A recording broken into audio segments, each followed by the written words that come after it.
हरे विष्णु। जय श्री कृष्ण। भक्ति योग नामक 12वें अध्याय का महात्म्य।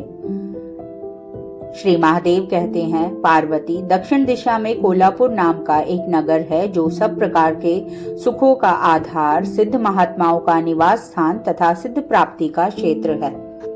वह पराशक्ति भगवती लक्ष्मी का प्रधान पीठ है। संपूर्ण देवता उसका सेवन करते हैं।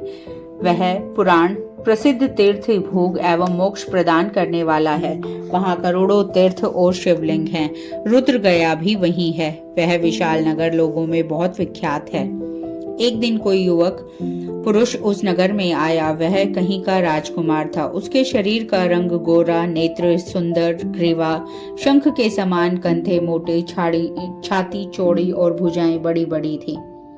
नगर में प्रवेश करके सब और महलों की शोभा निहारता हुआ वह देवेश्वरी महालक्ष्मी के दर्शनार्थ उत्कंठित हो मणिकंठ में तीर्थ में गया और वहां स्नान करके उसने पितरों का तर्पण किया। फिर महामाया महालक्ष्मी जी को प्रणाम करके भक्ति पूर्वक स्तवन करना प्रारंभ किया। तब राजकुमार बोला, जिसके हृदय में असीम दया भरी हुई है, जो समस्त कामनाओं को देती तथा अपने कटाक्ष मात्र से सारे जगत की सृष्टि, पालन और संहार करती है, उस जगत माता महालक्ष्मी की जय हो। जिस शक्ति के सहारे उसी के आदेश के अनुसार परमेष्ठी ब्रह्मा सृष्टि करते हैं, भगवान अच्युत भगवान जगत का पालन करते हैं और भगवान रुद्र अखिल विश्व का संहार करते हैं, उस सृष्टि, पालन और संहार की शक्ति से संपन्न भगवती पराशक्ति का मैं भजन करता हूँ। कमले, योगीजन तुम्हारे चरण कमलों का चिंतन करते हैं। कमलालये, तुम अपनी स्वाभाविक सत्ता से ही हमारे समस्त इंद्रिय गोचर विषयों को जानती हो। तुम ही कल्पनाओं के समूह को तथा उसका संकल्प करने वाले मन को उत्पन्न करती हो। इच्छा शक्ति, ज्ञान शक्ति और क्रिया शक्ति, ये सब तुम्हारे ही रूप हैं। तुम परासन्वित परम ज्ञान रूपिणी हो। तुम्हारा स्वरूप निष्कल, निर्मल, नित्य, निराकार, निरंजन, अंत रहित, आतंक शून्य, आलंबहीन तथा निरामय है। हे देवी, तुम्हारी महिमा का वर्णन करने में कौन समर्थ हो सका है, जो षट चक्रों का भेदन करके अंतःकरण के 12 स्थानों में विहार करती हैं। अनाहत, ध्वनि, बिंदु, नाद और कला, ये जिसके स्वरूप हैं, उस माता महालक्ष्मी को मैं प्रणाम करता हूँ। माता, तुम अपने मुख रूपी पूर्ण चंद्रमा से प्रकट होने वाले अमृत राशि को बहाया करती हो। तुम ही परा, पश्यंती, मध्यमा और वैखरी नामक वाणी हो। मैं तुम्हें नमस्कार करता हूँ। हे देवी, तुम जगत की रक्षा के लिए अनेक रूप धारण किया करती हो। अंबिके, तुम ही ब्राह्मी, वैष्णवी और महेश्वरी शक्ति हो। वाराही, महालक्ष्मी, नरसिंगी, ऐन्द्री, कुमारी, चंडिका, जगत को पवित्र करने वाली महालक्ष्मी, जगत माता सावित्री, चंद्रकला और रोहिणी भी तुम ही हो। हे परमेश्वरी, तुम भक्तों का मनोरथ पूर्ण करने के लिए कल्पलता के समान हो। मुझ पर प्रसन्न हो जाओ। उसके इस प्रकार स्तुति करने पर भगवती महालक्ष्मी अपना साक्षात रूप धारण करके बोली, हे राजकुमार, मैं तुमसे प्रसन्न हूँ। तुम कोई उत्तम वर मांगो। तब राजपुत्र बोला, माँ, मेरे पिता राजा ब्रह्मदर्थ अश्वमेघ नामक महान यज्ञ का अनुष्ठान कर रहे थे। वे देव योग से रोगग्रसित होकर स्वर्गगामी हो गए। इसी बीच में यूप में बंधे हुए मेरे यज्ञ संबंधी घोड़े को, जो समूची पृथ्वी की परिक्रमा करके लौटा था, किसी ने रात्रि में बंधन काट कर कहीं अन्यत्र पहुंचा दिया। उसकी खोज में मैंने कुछ लोगों को भेजा, किंतु कहीं भी उसका पता न पाकर जब खाली हाथ लौट आए हैं, तब मैं सब ऋत्विजनों से आज्ञा लेकर तुम्हारी शरण में आया हूँ। हे देवी, यदि तुम मुझ पर प्रसन्न हो तो मेरे यज्ञ का घोड़ा मुझे मिल जाए, जिससे यज्ञ पूर्ण हो सके। तभी मैं अपने पिता महाराज का ऋण उतार सकूंगा। शरणागतों पर दया करने वाली जगजननी लक्ष्मी, जिससे मेरा यज्ञ पूर्ण हो, वह उपाय करो। तब भगवती लक्ष्मी ने कहा, हे राजकुमार, मेरे मंदिर के दरवाजे पर एक ब्राह्मण रहते हैं, जो लोगों में सिद्ध समाधि के नाम से विख्यात हैं। वे मेरी आज्ञा से तुम्हारा सब काम पूरा कर देंगे। महालक्ष्मी के इस प्रकार कहने पर राजकुमार उस स्थान पर आए जहाँ सिद्ध समाधि रहते थे। उनके चरणों में प्रणाम करके राजकुमार चुपचाप हाथ जोड़कर खड़े हो गए। तब ब्राह्मण ने कहा, तुम्हें माताजी ने यहाँ भेजा है। अच्छा देखो, अब मैं तुम्हारा सारा अभिष्ट कार्य सिद्ध करता हूँ। यूं कहकर मंत्रवेता ब्राह्मण ने सब देवताओं को वहीं खींचा। राजकुमार ने देखा उस समय सब देवता हाथ जोड़ थर थर कांपते हुए उपस्थित हो गए। तब उन श्रेष्ठ ब्राह्मण ने समस्त देवताओं से कहा, हे देवगण, इस राजकुमार का अश्व जो यज्ञ के लिए निश्चित हो चुका था, रात में देवराज इंद्र ने चुराकर अन्यत्र पहुंचा दिया है। उसे शीघ्र ले आओ। तब देवताओं ने मुनि के कहने से यज्ञ का घोड़ा ला कर दे दिया। इसके बाद उन्होंने उन्हें जाने की आज्ञा दी। देवताओं का आकर्षण देखकर तथा खोए हुए अश्व को पाकर राजकुमार ने मुनि के चरणों में प्रणाम करके कहा, हे महर्षि, आपका यह सामर्थ्य आश्चर्यजनक है। आप ही ऐसा कार्य कर सकते हैं, दूसरा कोई नहीं। हे ब्राह्मण, मेरी प्रार्थना सुनिए। मेरे पिता राजा बृहद्रथ अश्वमेध यज्ञ का अनुष्ठान आरंभ करके दैव योग से मृत्यु को प्राप्त हो गए हैं। अभी तक उनका शरीर तपाए हुए तेल में सुखाकर मैंने रख छोड़ा है। हे साधु श्रेष्ठ, आप उन्हें पुनर्जीवित कर दीजिए। यह सुनकर महामुनि ब्राह्मण ने किंचित मुस्कुरा कर कहा, चलो, यहाँ यज्ञ मंडप में तुम्हारे पिता मौजूद हैं, चलें। तब सिद्ध समाधि ने राजकुमार के साथ वहां जाकर जल अभिमंत्रित किया और उसे उस शव के मस्तक पर रखा। उसके रखते ही राजा सचेत होकर उठ बैठे। फिर उन्होंने ब्राह्मण को देखकर पूछा, धर्म स्वरूप आप कौन हैं? तब राजकुमार ने महाराज से पहले का सारा हाल कह सुनाया। राजा ने अपने को पुनः जीवन दान देने वाले ब्राह्मण को नमस्कार करके पूछा, हे ब्राह्मण, किस पुण्य से आपको यह अलौकिक शक्ति प्राप्त हुई है? उनके यूं कहने पर ब्राह्मण ने मधुर वाणी में कहा, राजन, मैं प्रतिदिन आलस्य रहित होकर गीता के 12वें अध्याय का जप करता हूँ। उसी से मुझे यह शक्ति मिली है जिससे तुम्हें जीवन प्राप्त हुआ है। यह सुनकर ब्राह्मणों सहित राजा ने उस ब्रह्म ऋषि से गीता के 12वें अध्याय का अध्ययन किया। उसके महात्म्य से उन सब की सद्गति हो गई।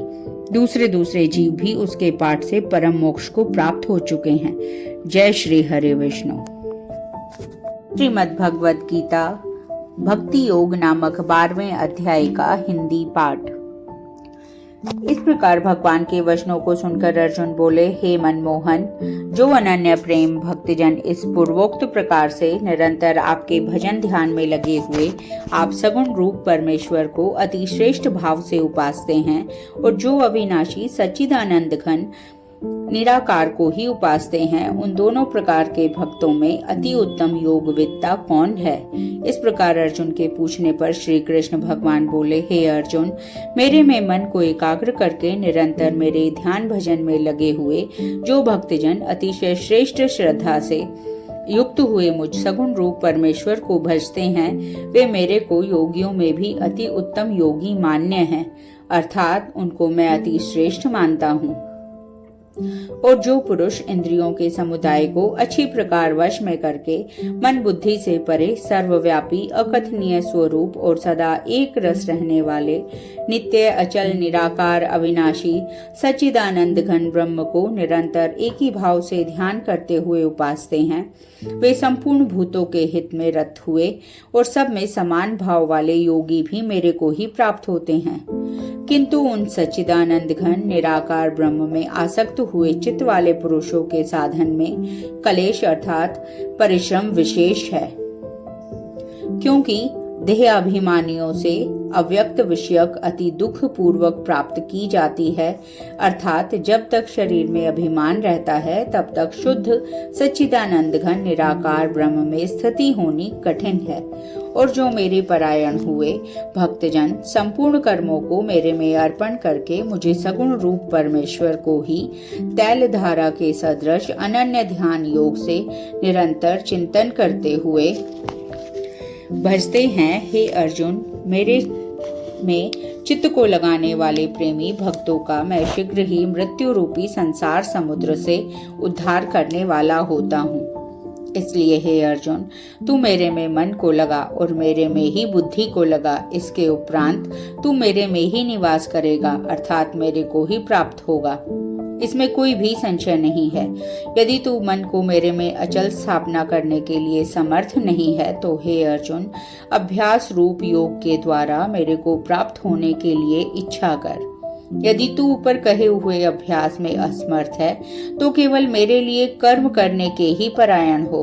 इस प्रकार मेरे अर्थ कर्मों को करता हुआ भी मेरी प्राप्ति रूपी सिद्धि को ही प्राप्त होगा। और यदि इसको भी करने के लिए असमर्थ है तो जीते हुए मन वाला और मेरी प्राप्ति रूपी योग के शरण हुआ सब कर्मों के फल को मेरे लिए त्याग कर, क्योंकि मर्म को न जानकर किए हुए अभ्यास से परोक्ष ज्ञान श्रेष्ठ है और परोक्ष ज्ञान से मुझ परमेश्वर के स्वरूप का ध्यान श्रेष्ठ है और ध्यान से सब कर्मों के फल का मेरे लिए त्याग करना श्रेष्ठ है और त्याग से तत्काल ही परम शांति होती है। इस प्रकार शांति को प्राप्त हुआ जो पुरुष सब भूतों में द्वेष भाव से रहित एवं स्वार्थ रहित, सबका प्रेमी और हेतु रहित दयालु है तथा ममता से रहित एवं अहंकार से रहित, सुख दुखों की प्राप्ति में सम और क्षमावान है, अर्थात अपराध करने वाले को भी अभय देने वाला है, तथा जो ध्यान योग में युक्त हुआ निरंतर लाभ हानि में संतुष्ट है तथा मन और इंद्रियों सहित शरीर को वश में किए हुए मेरे में दृढ़ निश्चय वाला है, वह मेरे में अर्पण किए हुए मन बुद्धि वाला मेरा भक्त मेरे को प्रिय है, जिससे कोई भी जीव उद्वेग को प्राप्त नहीं होता और जो स्वयं भी किसी जीव से उद्वेग को प्राप्त नहीं होता, जो हर्ष, अमर्ष, भय और उद्वेग आदि से रहित है, वह भक्त मुझे प्रिय है। जो पुरुष आकांक्षा से रहित और भीतर बाहर से शुद्ध और चतुर है, अर्थात जिस काम के लिए आया था उसको पूरा कर चुका है एवं पक्षपात से रहित और दुखों से छूटा हुआ है, वह सर्व आरंभों का त्यागी, अर्थात मन, वाणी और शरीर द्वारा प्रारब्ध से होने वाले संपूर्ण स्वाभाविक कर्मों में कर्तापन के अभिमान का त्यागी मेरा भक्त मेरे को प्रिय है। जो न कभी हर्षित होता है, न द्वेष करता है, न शोच करता है, न कामना करता है, तथा जो शुभ और अशुभ संपूर्ण कर्मों के फल का त्यागी है, वह भक्ति युक्त पुरुष मुझे प्रिय है। जो पुरुष शत्रु मित्र में और मान अपमान में सम है, सर्दी गर्मी और सुख दुख द्वंद्वों में सम है, सब संसार में आसक्ति से रहित है, तथा जो निंदा स्तुति को समान समझने वाला और मननशील है, अर्थात ईश्वर के स्वरूप का निरंतर मनन करने वाला है एवं जिस किस प्रकार से भी शरीर का निर्वाह होने में सदा संतुष्ट है और रहने के स्थान में ममता से रहित है, वह स्थिर बुद्धि वाला भक्तिमान पुरुष मुझे प्रिय है। और जो मेरे परायण हुए, अर्थात मेरे को परम आश्रय और परम गति एवं सबका आत्म रूप और सबसे परे परम पूज्य समझकर विशुद्ध प्रेम से मेरी प्राप्ति के लिए तत्पर हुए श्रद्धा युक्त पुरुष इस ऊपर कहे हुए धर्ममय अमृत को निष्काम भाव से सेवन करते हैं, वे भक्त मेरे को अतिशय प्रिय हैं। जय श्री कृष्ण। इति श्रीमद् भगवत गीता रूपी उपनिषद एवं ब्रह्म विद्या योग विषयक श्री कृष्ण और अर्जुन के संवाद में भक्ति योग नामक 12वां अध्याय। जय श्री हरि।